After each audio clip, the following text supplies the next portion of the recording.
মানব কল্যাণ সংগঠন কর্তৃক আয়োজিত রেমিডেন্স যোদ্ধাকে সংবর্ধনা অনুষ্ঠানে উপস্থিত আছেন আমাদের স্বেচ্ছাসেবী অঙ্গনের প্রিয় মুখ,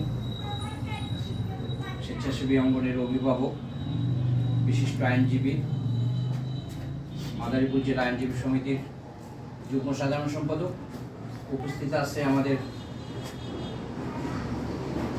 মাদারীপুরের সিনিয়র সাংবাদিক, মৈত্রী মিডিয়া সেন্টারের সভাপতি।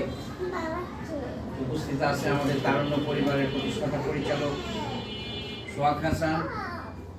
উপস্থিত আছে আমাদের মাতৃভূমির চেতনার যুগ্ম সাধারণ সম্পাদক আবু জাফর সাদিক, এবং যার জন্য আজকের এই আয়োজন আমাদের রেমিডেন্স যোদ্ধা প্রবাসী সূর্য সন্তান শাহ আলম হাওলাদার।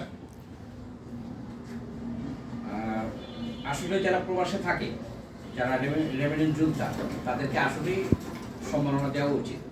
বিশেষ করে আমি মানব কল্যাণ সংগঠনকে ধন্যবাদ জানাবো এই জন্য যে তারা তাদের এই ধারাবাহিকতা অব্যাহত রাখছে।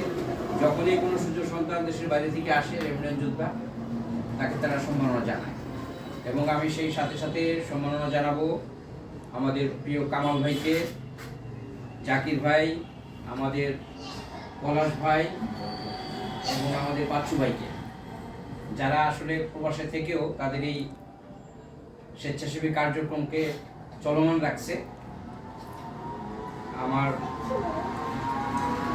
তাদের প্রতি শুভেচ্ছা অভিনন্দন রইল, এবং আমি আশা করব যে প্রবাসী সূর্য সন্তানেরা আছে, এদেরকে আসলে আমাদের সবারই একটু সম্মাননার চোখে দেখা উচিত।